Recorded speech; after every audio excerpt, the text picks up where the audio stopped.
Good to go? Yep. Okay, thanks everybody for being here today. We're assembled on the traditional territory of the Musqueam, Squamish, and Tsleil-Waututh First Nations.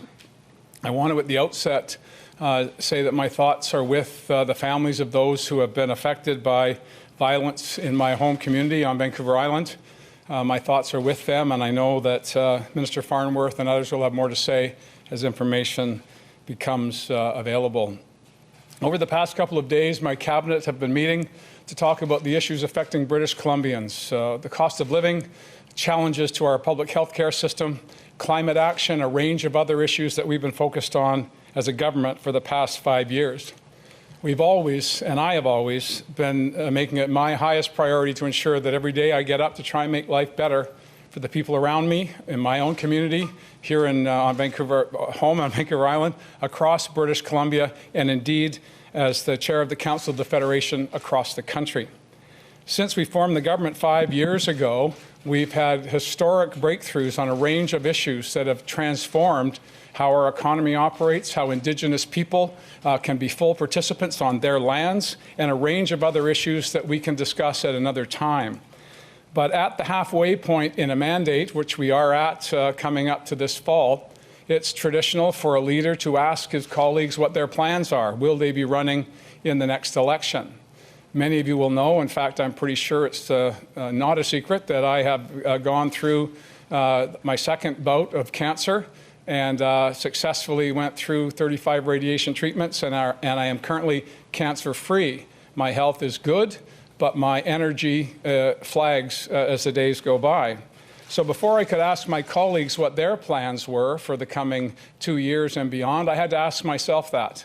My wife, Ellie, the love of my life, spent a week, I guess 10 days ago, on the west coast of Vancouver Island in my constituency, reflecting on what we wanted to do with the rest of our lives before I asked that question of my colleagues. And we came to the conclusion that I'm not able to make another 6-year commitment to this job. And as a result, I have asked Darren Shumahetsa, the president of the BC NDP, to work with our governing body, the Provincial Council and the Executive, to select a date in the fall for a leadership convention. This has been the thrill of my life to be the Premier of British Columbia, and I will be the Premier of British Columbia tomorrow and the day after that and the day after that. There has been endless speculation as a result of my recent battle with cancer about what my plans would be. I want to put the speculation to rest so we can get back to what really matters, and that's the issues before British Columbians.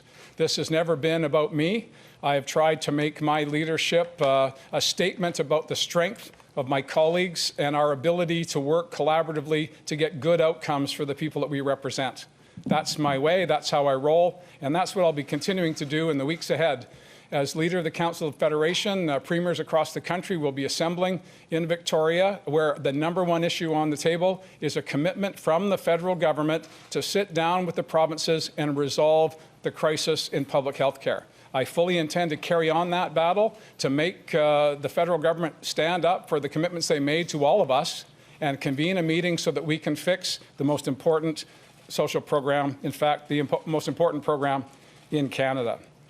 I know there'll be plenty of time to talk about the past. I want to, by making this announcement today, get us focused on talking about the future. And that involves ensuring that we're putting in place programs to protect people from the spike in inflation, to address the issues that are before us and those issues that we've not yet imagined. Government is about dealing with things as they come toward you, planning and preparing to do the best you can every step of the way. A cabinet government is just that. In our case, 24 members and myself, we will continue, as we did over the past 2 days, continue to focus on the things that matter to British Columbians. And it's with a great deal of pride that I say to those who are watching today, thank you so much for giving me this opportunity, British Columbia. It has truly been the thrill of my life. I've done my best to not let you down. There have been days when things have gone well, and there have been days that things didn't go well. That's the nature of the human condition, and I am honored to have had the opportunity. And I think I'll leave it at that and open the floor up for questions.